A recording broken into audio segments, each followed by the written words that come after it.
Is this visible, Satish sir? It is visible. Yes, ma'am. Okay, okay. Thank you very much. So good evening, doctors. Good evening, Dr. Valde sir, and thank you very much for accepting our invitation and giving us time.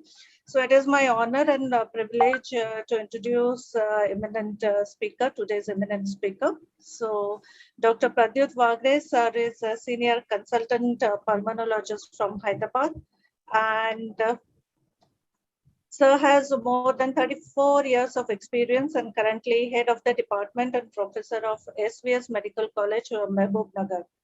Sir is senior consultant pulmonologist from Apollo Hospitals, Hyderabad, and managing director of Kunal Institute of Medical Specialities Private Limited. Sir is also an honorary consultant pulmonologist from the Armed Forces. And in the recognition of his academic achievement, Sir was recently conferred with a fellowship of the Academy of Medical Specialities by the Indian Medical Association.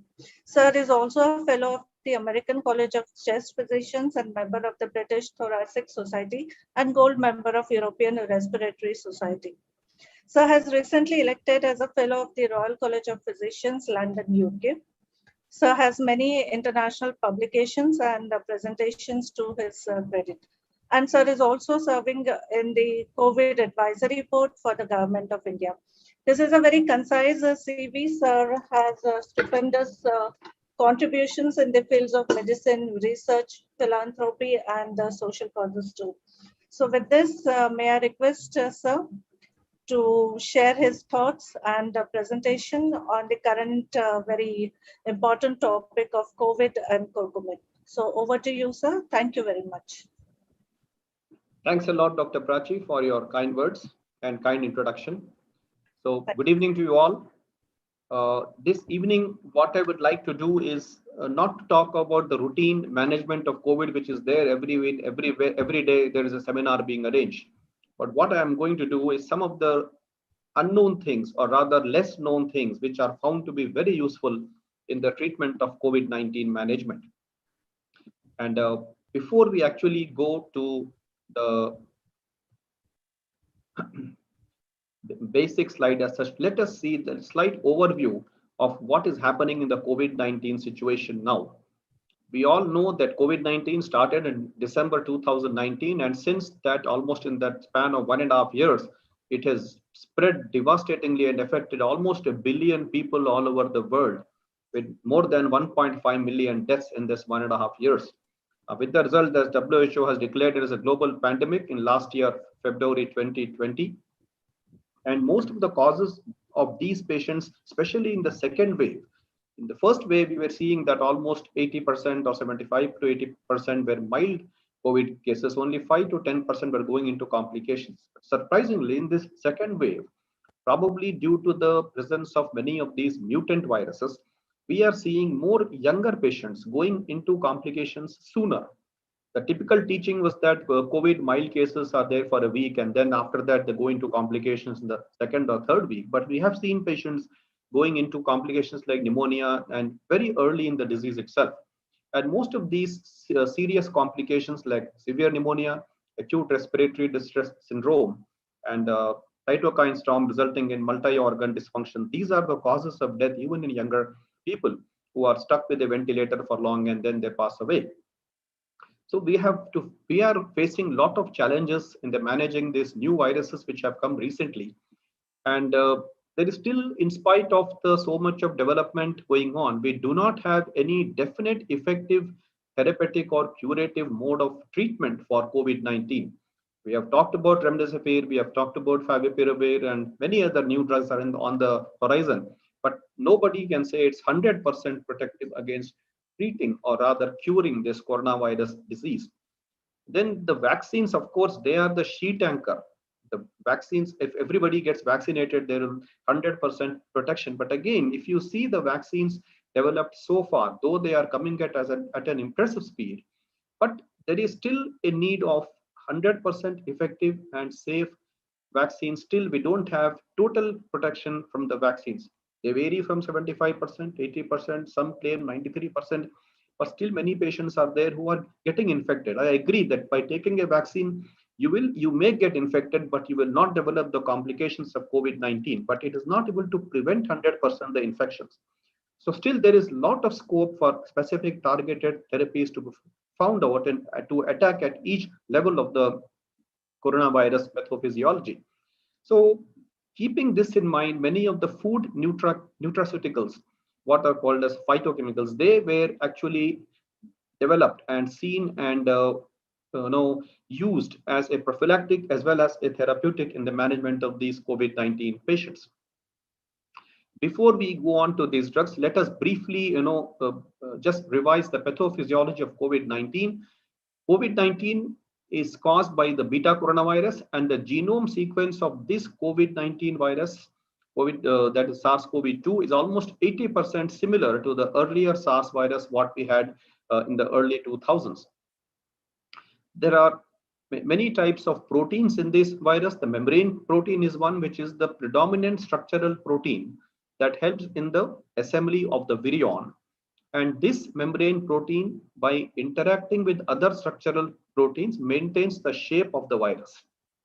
Number two, we have nucleocapsid protein, which interacts with the viral genome. And this nucleocapsid protein helps in regulating the replication process of the virus. This makes the virus to replicate faster. Number three is the envelope protein, which is the smallest structural protein of the virus. And this helps in the viral maturation, budding. And now they say that the mutant which are seeing is probably because of variations occurring in this protein. The most important protein what we are concerned about in this pandemic of the COVID-19 is the spike protein. In fact, if you see the diagram of the coronavirus on the right-hand side, you will see the projections coming from there. They are the spike proteins, which form the surface of the SARS-CoV-2, and these spike proteins attach to the angiotensin converting enzyme 2 or ACE2 receptors, which are present in the lungs, in the lower airways in the form of ciliary epithelial cells and type 2 pneumonocytes, and also into many other organs like heart, kidneys, and liver. So once this protein docks, once the SARS-CoV-2 spike protein docks to the ACE2 receptor, this facilitates the entry of the virus into the cell. So most of our targeted therapies at present are targeted towards this to prevent the docking of this protein with the ACE2 receptors. With this background in mind, let us now move on to the current topic of curcumin in COVID-19. Turmeric, which is everybody knows about this. This we use in our day-to-day diet, or otherwise called as curcuma longa. This is in use for a long time in the traditional medicines like Ayurveda, Siddha, and other traditional, even Chinese medicines. This turmeric has been found to have specific antiviral, analgesic, even antimicrobial, and also has been found to some action in preventing malignancies as such. And it also has significant amount of anti-inflammatory activity. These activities or medicinal properties of turmeric or curcumin are primarily attributed to three main curcuminoids present in this turmeric. Number one, curcumin itself. Number two, D-methoxycurcumin. And number three, bis-D-methoxycurcumin. So we are interested today in the curcumin, which is the most abundant bioactive curcuminoid available in turmeric. And if you see the various fatality rates of COVID-19 in the Southeast Asia and the Far East and the Mediterranean part of the world, there this turmeric and is used in a large extent in the dietary forms, and there the fatality of COVID-19 has been found to be low. So in some way, this is help in preventing or in reducing the case fatality in COVID-19. Curcumin has now been shown to confer curative and preventive effects in various diverse disorders, including infections, malignancies, viral infections, bacterial infections, allergies also. So this has made the US FDA to approve curcuminoids as generally recognized as safe drugs. So they can be taken over the counter without a prescription, and they are generally found to be very safe. Otherwise, the US FDA will not give them approvals. With this background, let us now go to the actual mechanism of action of curcumin. How does curcumin act on the coronavirus? Now, this diagram is not very complicated. What it shows is it represents the potential mechanisms by which curcumin acts against the coronavirus. So what at the first level, as if here, the antiviral activity of curcumin against the SARS coronavirus is mediated by first disrupting the virus envelope itself. So the first step, curcumin is found to disrupt the virus envelope. Secondly, it is known to affect the spike protein or S protein of the coronavirus. Thirdly, it is known to affect the ACE2 receptors, which is present on the alveolar type 2 cells, and thereby by preventing the docking of the S protein of the coronavirus to the ACE2 receptor, it is known to prevent the entry of the virus into the cell. Okay, so that is the first step itself, but it's preventing the entry of the virus into the cell. Secondly, curcumin it is found that it has significant antiviral activities. It produces or promotes this antiviral activities by two mechanisms: by positively regulating the enzyme called NRF2, and by negatively inducing the enzyme HMGB1. It actually reduces or represses the ACE2 expression. So thereby again preventing the entry of the virus into the cell. Number three, the curcumin is also known to mediate the immunomodulatory responses by inhibiting the production and release of the various cytokines like interleukin 6, interleukin 1, etc., or what we called as the cytokine response syndrome, and also reduces the oxidative stress, thereby preventing the apoptosis or cell death of the lymphocytes. If you see here, the lymphopenia is one of a significant clinical finding in COVID patients. The severe the lymphopenia, the severe is the COVID infection. So this is due to the death of the T lymphocytes, or the reduction in the quantity and the quality of the T lymphocyte cells, which is due to this cytokine release syndrome, and thereby leading to severe COVID infection. So curcumin is able to prevent this release of cytokines, and thus mitigating the progression of the case to pneumonia and ARDS, etc. So this is in summary how the drugs act at various levels. Now let us go more in detail. The coronavirus attaches to the human host target cell receptor, that is the ACE2 receptor. Now various studies have shown that curcumin inhibits this virus receptor interaction in two ways. Number one, it inhibits the spike protein of the virus, and number two, it inhibits the ACE2 receptor of the host. Let us see the first. This diagram again is not very complicated. I will explain to you. This explains the potential targets of curcumin in the entry of the virus into the cell and the replication. Now, if you see the first here, this is the virus.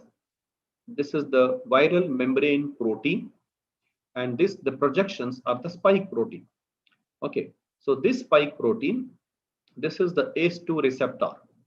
So there is a bonding between the spike protein and the ACE2 receptor. Now this bonding is inhibited by curcumin. So curcumin can block the spike protein, curcumin can block the ACE2 receptor and prevents the binding of the spike protein to the ACE2 receptor, thereby preventing the entry of the virus into the cell. This is the predominant mode of entry of the cell.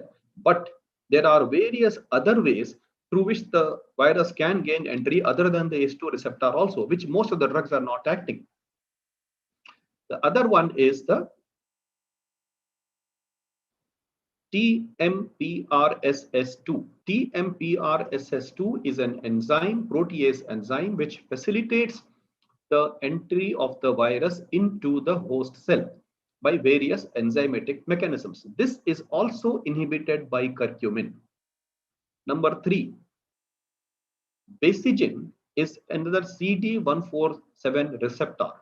Basegin also is a receptor which facilitates the entry of the virus through the host cell membrane, and this can enter into the cell. So this basegin is also, this route of entry is also attacked and blocked by curcumin. So it is acting at 3 levels and blocking entry of the virus. 1, ACE2 receptor, 2, TMPRSS enzyme being inhibited, 3, basegin, that is CD147 receptors. 4, one more minor way of entering the cell is through the furin receptor. Furin receptor is another receptor where the virus can escape the ACE2 escape the various drugs which are targeting ACE2 and enter the cell still through the furin receptors. None of the drugs available are acting through the furin receptors or the basigen receptors. So it is this drug again which is even blocking the furin receptors. So all the four modes of entry, ACE2, basigen, furin, and TMP-RSS2, all are blocked by curcumin. So that is significantly preventing the entry of the virus into the cell. Okay, now next what happens, even if some viruses manage to enter into the cell after escaping all these things, once they enter into the cell, this virus needs two things. It needs endosomal acidification, that means acidic environment in the endosomes, and the presence of enzymes called cathepsin B and L, otherwise called as CAT-B and CAT-L. These are two mechanisms which are important for the enzyme, for the virus to enter into the cell and then to replicate. Now, curcumin significantly prevents or inhibits the endosomal acidification, thereby preventing the cellular entry of the SARS-CoV-2 virus. Okay, it is also known to inhibit the CAT-B and CAT-L. So thereby the cellular entry is prevented and the replication is also prevented. Okay, so now we have talked about the prevention of the cellular entry by curcumin at various levels. Now let's move on. It also has been known, whatever virus has managed to enter into the cell, this curcumin is also able to prevent it from multiplying. How it does is, see, whenever the viral replication occurs, it occurs in two ways. It needs the RNA-dependent RNA polymerase enzyme, otherwise called as RDPD enzyme, and a main protease enzyme, otherwise called as MPRO. So these two enzymes are responsible for viral replication. Curcumin is again noted to inhibit the RNA-dependent RNA polymerase and also the M protease enzyme. So again, here also, it is preventing the replication of the virus. And thirdly, by acting on the M protease or main protease enzyme, it is also preventing the release of the virus from the infected cell. So if you see, this is a wonderful drug. It's not only preventing the entry from various points at 5 or 6 receptors, whatever has managed to come inside, it is preventing the endosomal acidification and also preventing the entry of the virus into the cell. Whatever virus has escaped, it is able to prevent the multiplication by inhibiting the RNA-dependent RNA polymerase enzyme and also the M protease enzyme. And then it is also preventing the viral release from the infected cell. So at multiple levels, this drug is acting and preventing the spread of the COVID infection. Second action, as we said, is it inhibits the ACE2 receptor. Okay, this is also not very complicated diagram. I will explain to you and make it very simple. This picture shows the modulation of the renin-angiotensin system by curcumin. See what happens if you see the renin-angiotensin system. Angiotensinogen is originated in the liver. By the action of renin, angiotensinogen is converted to angiotensin 1. Angiotensin 1 is converted by ACE receptor, by ACE, angiotensin converting enzyme. Again, this is of 1 and 2 type. It is mostly the ACE1 type, which converts is to angiotensin 2. Now, what does angiotensin do? Angiotensin 2 do? Angiotensin 2 actually causes internalization or reduction in the ACE2 levels along with the SARS-CoV-2 virus. So it facilitates the entry of the virus. It causes decreased cell surface activity of the ACE2 and also produces high levels of angiotensin 2. This too much of angiotensin 2 is not good, because what does angiotensin 2 do? It produces two types of receptors. One is angiotensinogen 81 receptor and angiotensinogen 82 receptor. The angiotensinogen 81 receptor is the bad receptor, which is responsible for causing vasoconstriction, hypertension, inflammation, fibrosis, and cardiac hypertrophy, which we know are all the complications of COVID infection. Where exactly reverse is happening of the angiotensin 2 receptor. It causes vasorelaxation, anti-inflammatory action, anti-fibrotic action, and increasing the cardiac output. Now let us see what our curcumin is doing. Firstly, curcumin mediated inhibition of ACE. It inhibits the ACE and declines the formation of angiotensin 2. So first step itself, it is reducing the formation of angiotensin 2, therefore preventing all these complications of angiotensin 2. Now, whatever angiotensin 2 has formed, it is inactivated. So inactivation of angiotensin 2 may be accelerated by curcumin-driven enhanced expression of ACE2. Now, what happens?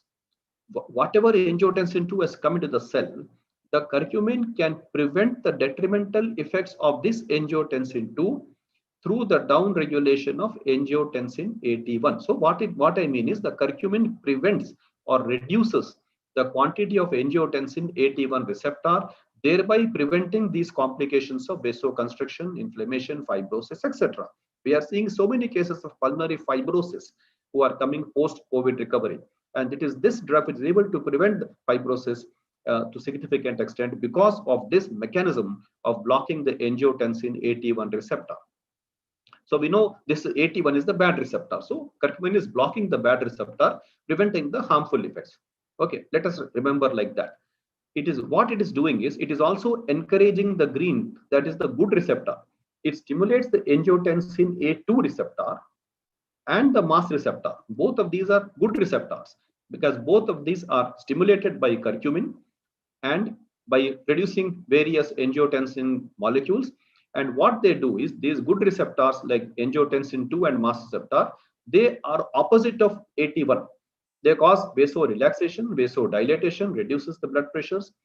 They have a significant anti-inflammatory activity, significant anti-fibrotic activity, and significant increase in the cardiac output. So curcumin is not only reducing the fibrosis, it is reducing the inflammatory markers, preventing the vasoconstriction, and preventing the cardiac complications of COVID. So this drug again is acting at various levels in the renin-angiotensin system and preventing the harmful effects of curcumin, of COVID, sorry. Let us now see the curcumin and cellular signaling in COVID-19. What happens? This is again very not complicated. I'll make it simple for you. This slide shows us the promising targets of curcumin in cell signaling in COVID-19. See, we know the red one is the bad receptor. As I will go back to this, this is the angiotensin 81. So let us concentrate on this. The bad receptor, angiotensin 81, we know is produced by excess of angiotensin 2. Now this bad receptor 81, what it does is it combines with the GP enzyme 130. I don't want to go into the details. By various molecular mechanisms, by inhibiting the NADPH oxidase, it stimulates the NFK beta, that is 1, and produces MCP1. So these two are harmful. NFKB and MCP1 are harmful because they cause inflammation, myoconstriction, and hypertrophy. And again, this action is reduced or inhibited by curcumin. It inhibits the NFKB activity, inhibits the MCP1 activity, and thereby prevents this inflammation and hypertrophy. Secondly, what it does is this bad receptor 81 also it has another action. What it does, it goes to a cell called ADAM17, ADAM17, and this ADAM17 helps in the development of binding of interleukin 6 to IL-6 receptors. No, IL-6 is the main. We all know that IL-6 values when they are high, they are interleukin 6. It indicates that there is a significant cytokine storm occurring in the COVID patient. So this IL-6 needs to bind to an IL-6 receptor to produce its action. And this ADAM17, by the action of the bad 81 receptor in COVID, helps in the binding of IL-6 receptor complex, and by various mechanisms involving various molecules like NKBF and STAT3, they again cause production of significant cytokines, what we call as a cytokine release syndrome. So this action again, if you see, is blocked by curcumin. So curcumin is not only blocking the bad effects of the 81 receptor on NFKB, MCP1, it also is inhibiting the ADAM17, inhibiting the EGFR, inhibiting the mTOR production, and inhibiting the various STAT3 enzymes, thereby preventing the production of cytokines or cytokine release syndrome. So this is a very, very important, because as we have seen in the first slide, most of the mortality is occurring due to the release of these inflammatory mediators and cytokines. And this drug is not only able to reduce the entry of the virus, not only able to reduce the multiplication of the virus, cardioprotective, but also able to protect various other organs by preventing the release of cytokines.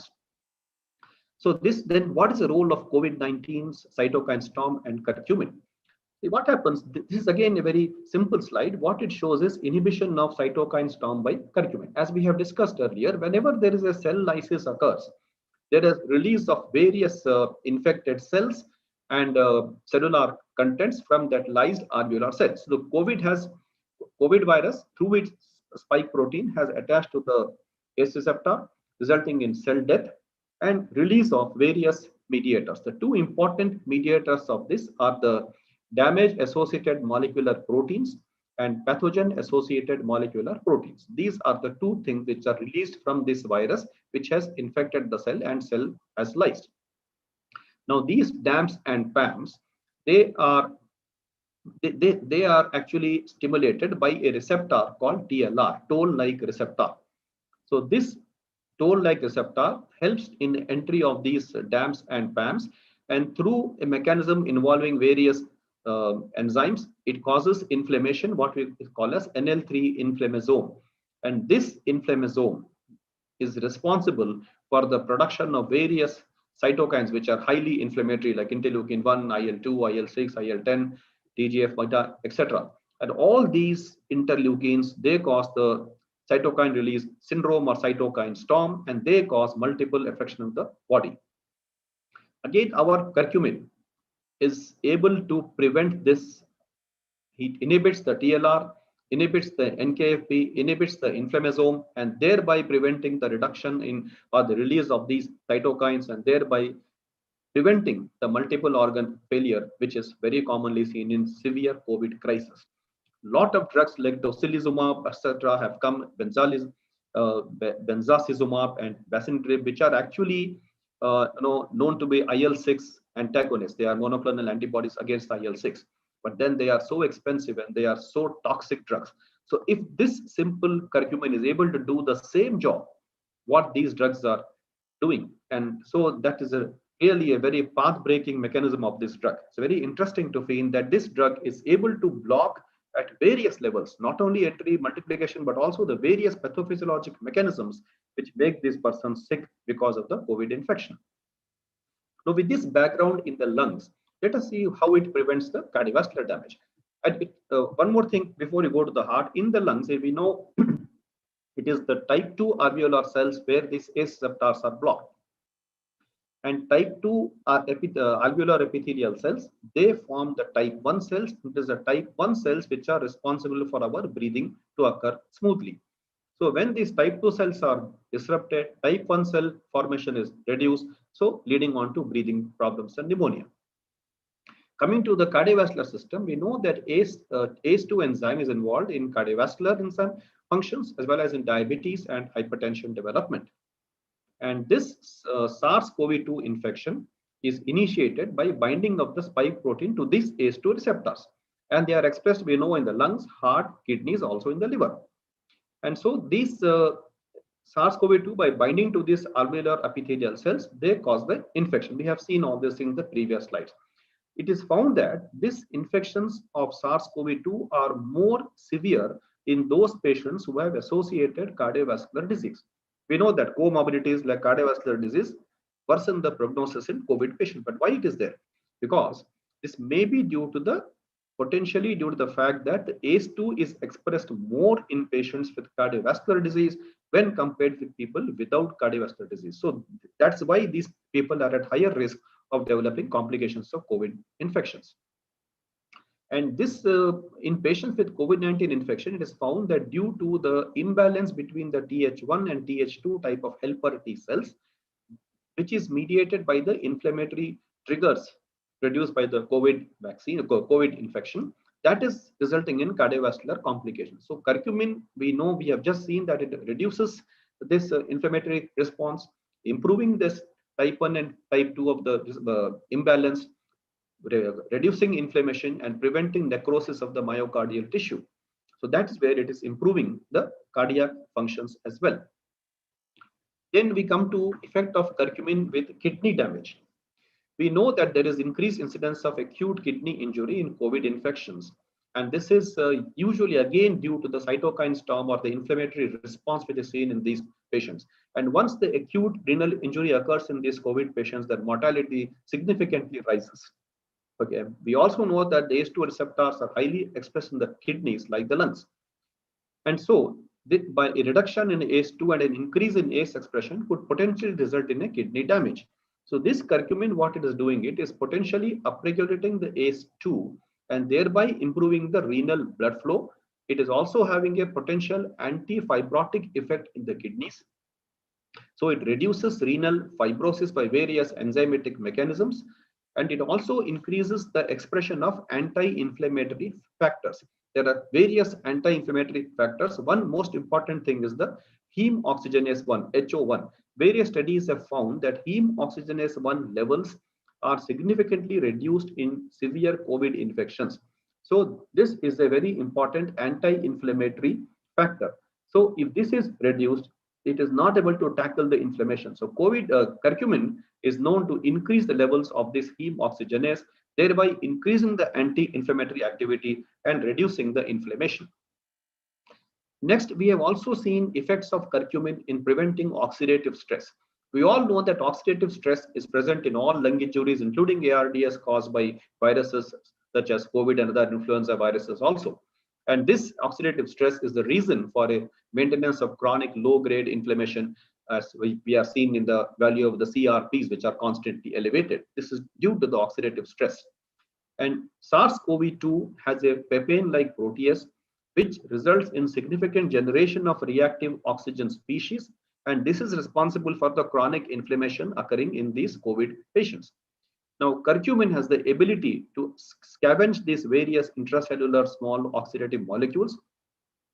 It can not only reduce the generation of reactive oxygen species, but it can also increase the expression of glutathione.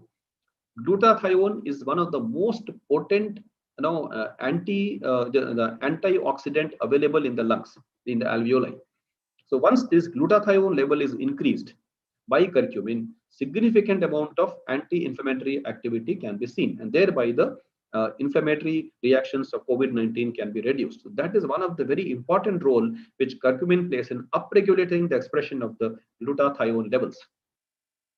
So this is, we know that this action is due to the various activities of including antioxidant activity of curcumin.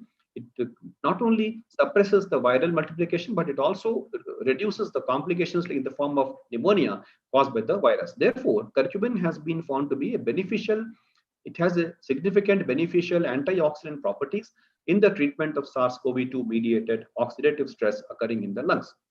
Now, having seen all these benefits, so you have seen, I will just, wonderful drug, then what is the safety, what is the bioavailability, and what is the clinical efficacy? Many trials have found this component to be safe and well tolerated, even up to 8 grams per day. Generally, we don't cross more than 1 gram per day. And it is shown not only in the lungs, but various other gastric improvements also. Some trials have shown that curcumin has no benefits, but then it was found that this was attributed to the poor bioavailability of the target site.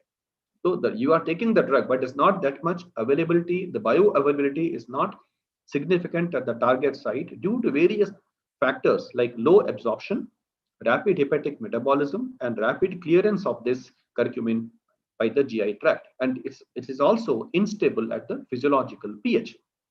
So what happens once you consume the drug orally in a tablet form, for example, a large portion of the ingested curcumin is excreted in the feces.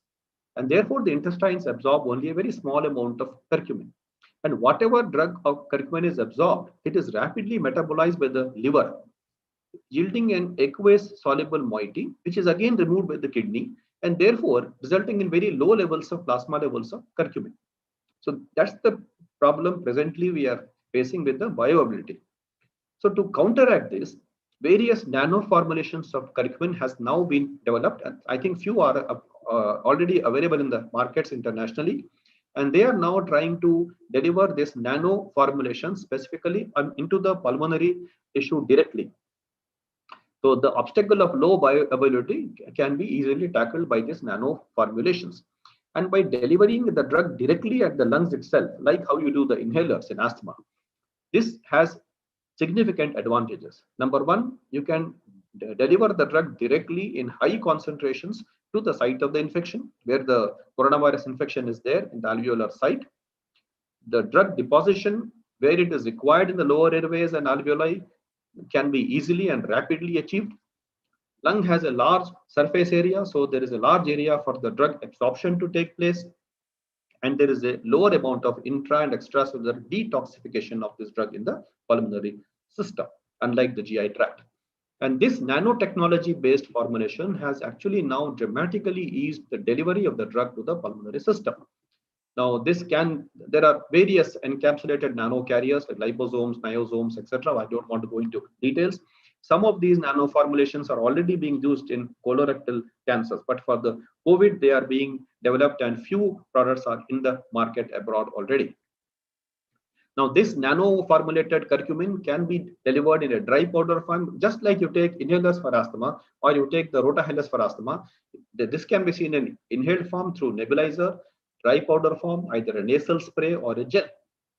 And this normally what happens, the lung pH is not a suitable thing for the curcumin. But once you use this nanotechnology, this curcumin would be protected from the exposure of alkaline pH in the lungs, and therefore more of drug can be delivered and more action can be taken. So nano formulations of curcumin could also be engineered for longer retention of the drug for a longer time. That is a sustained release preparation which can able to penetrate the mucous barrier as well. So in summary, what all we have talked so far, I think there is an urgent need for therapeutics to be developed against COVID-19 disease or outbreak.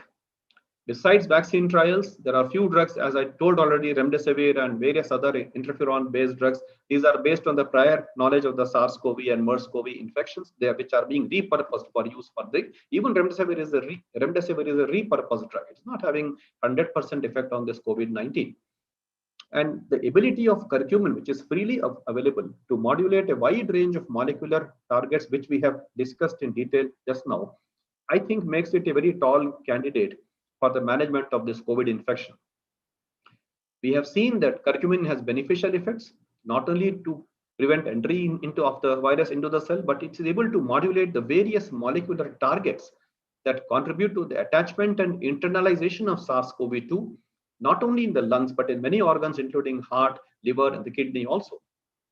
Curcumin could also modulate the cellular signaling pathways, such as inflammation, apoptosis, and RNA replication, which we have seen.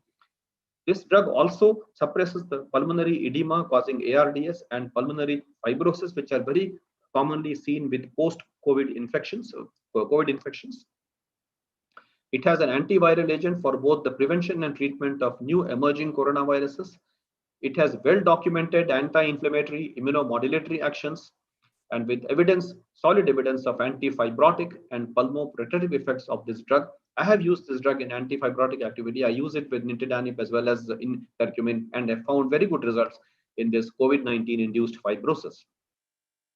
So this has a strong inhibitory effects on the NF-κB, which we have seen just now. It's a strong inflammatory mediator, and it also reduces several pro-inflammatory cytokines. Therefore, it is a very, very promising candidate in helpful and in reducing or reversing the fatal cytokine storm that occurs, and that is the predominant cause of death of serious COVID-19 patients.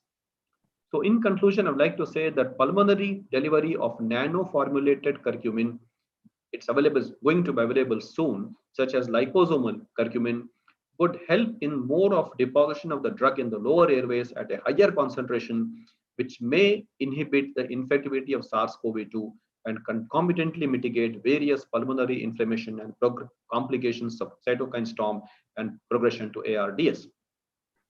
These are various references. Lot of articles have come now on curcumin, both from the Iran, China, even India. We had a few articles, and one of my articles also in the press shortly. We have got an article in UK as well. So more people are getting aware and trying to use this commonly available entity as a treatment modality in COVID-19. So thank you so much. I think I have not made the things complicated, and any questions I will be glad to answer. So Prachi, thank you very much, sir, for this interesting topic, and you have beautifully covered all the points, really indeed. Yes, so you also simplified the complex mechanism of action of curcumin, so it was easy to understand. So having said that, how would you recommend the use of curcumin in today's times? What would be the usage recommendations? I think curcumin should be used in the early stages itself and continued till the end of the treatment, even though the patient goes to the hospital. Because if you see, it is preventing right from the entry of the virus into the cell. And I will put it mostly as a prophylactic. If we are in contact with a COVID-19 patient, or if somebody in the family has COVID-19, everybody should take curcumin like we take vitamin C, D, and zinc as a prophylactic. They should take curcumin as well, because it is able to prevent at least the entry of the virus into the cell if we happen to get infected. And if at all the COVID patient goes into the hospital, requires an ICU care, still this drug shows a very significant role, as we have seen that in preventing the cytokine syndrome and also affection of other multiple organs. So this is an all through the cycle of the COVID, this drug has a role to play. Right, sir. So considering there are no side effects, so is there any minimum recommendation how long it can be used, say 6 months or 3 months, something like that? Actually, we need some randomized control trials to show this, but practically we have to go by the clinical experiences by each individuals and the various small studies being done. So what they have done is, as I told you, the maximum they have gone is up to 1 gram. It is 500 milligrams twice daily orally, because as of now in India, we have only oral tablets available. And they have continued it for 3 months or 4 months. Even those who are not getting infected with COVID-19, they are continuing to, till this wave occurs, as a prophylactic. And those people who are already admitted to hospitals, they are also people who have faith in this drug. They are also giving it in addition to the various. I'm not telling to stop the routine established treatment like what is being recommended. You just add on this drug, because there is practically no side effect with this drug. It's a natural ingredient of the diet. That's all. Correct, sir. So there is one question from Dr. Palani Chami. The question is, can we use it prophylactically to prevent COVID? I think yes, that's what I was telling, that if anybody in the family is affected with COVID, or if you are a doctor, you are getting exposed to COVID patients, you take it regularly. I take it regularly as well. And there is no harm in that. Not only for COVID, I think for any infections. We have been remembering that from our grandmother's days, we used to give turmeric milk if we had any problem. So that concept is still there, and now we know why this is helping. And now we're able to extract the actual strong curcuminoids from that and make the action of a preventive in viral infection. So I think yes, it can be used as a prophylactic. So yes, sir, thank you very much. So we also, Shield Healthcare also has a launch Rudimin Mu, which has a curcumin as a primary ingredient, and it is used for to boost our immunity and the strengthening respiratory immunity. So that's the purpose. So yes, as you have rightly said, this is recommended and can be used for the preventive and prophylactic purposes. So is there any basic minimum dose would you recommend if the tablet? In that case, I mean, just taking haldi, something like that. If you take pure haldi or turmeric, the amount of curcumin extract is very less. So you have to take a large amount of haldi. So since available tablets are there, like you have got a tablet here which has not only curcumin but other important things as well, which actually increase the bioavailability or bioactivity of this curcumin. So by taking this in a tablet form, which is available by at least twice daily, and then maintaining it with once daily after 1 or 2 months when the wave reduces, we can able to significantly reduce the infection rate. And I feel what is a basic biochemistry and immunology. If you improve your immunity, not only COVID infection, any other viral infection also, right, sir. Basically improve your immunity by any mechanism. See, why we take vitamin C, vitamin D, and zinc?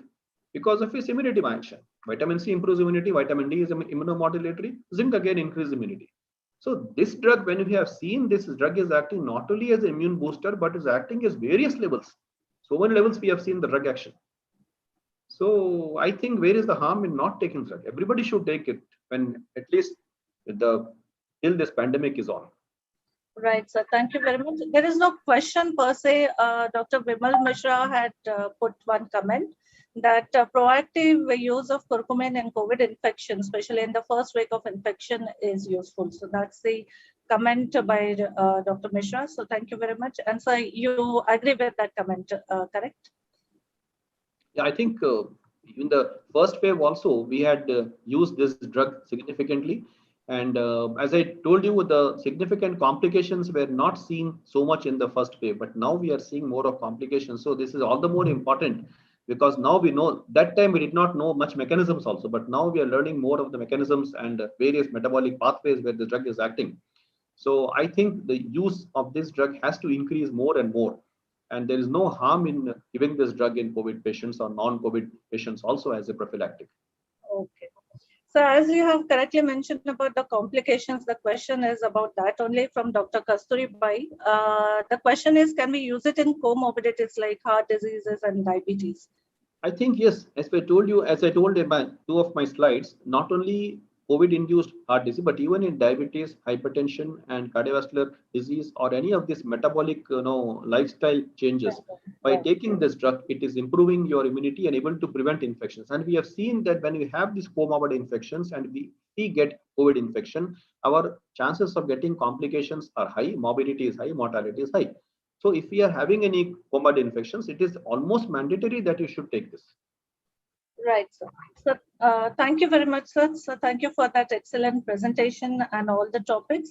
So before we close, so if you allow us, we have our Rudimin Mu video, which has a curcumin. So for everyone, it would be easy to understand the content and the use. So that's the thought. We thought that we will play the video. Right, Satish sir, can I play? Yeah, please. Yeah, Chitrkala, please go ahead. Dr. Shield Healthcare, transforming health with innovation and technology, is the winner of the prestigious Indian Health and Wellness Award. Likes to thank you for helping us achieve through your valuable partnership. Health issues like recurrent respiratory infections can cause complex physiological and biochemical changes leading to ambulatory condition. Therefore, we need a specific immune booster to strengthen the respiratory immunity. So, introducing Rudimin Mu tablets and Rudimin Mu syrup to strengthen the respiratory immunity. Rudimin Mu tablets and syrup are a specific combination of 4 bioactive ingredients along with immunovitamins and minerals. The bioactive ingredients are tinocoridin, curcuminoids,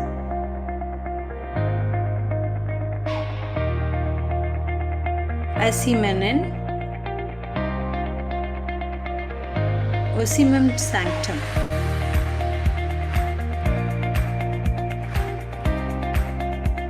Rudimin Mu is also enriched with immunovitamins like vitamin A, vitamin C, vitamin D3 and minerals like zinc and selenium. As per ESPN guidelines May 20, daily allowance of vitamins, minerals and trace elements maximizes nutritional defense for patients susceptible to frequent respiratory infections. Therefore, please prescribe Rudimin Mu tablets and syrup in recurrent respiratory infections. Only Rudimin Mu strengthens the respiratory immunity. Dose of Rudimin Mu tablet is 1 tablet BID. Dose of Rudimin Mu syrup is 5 ml BID. Doctor, Rudimin Mu shields immunity. Thank you.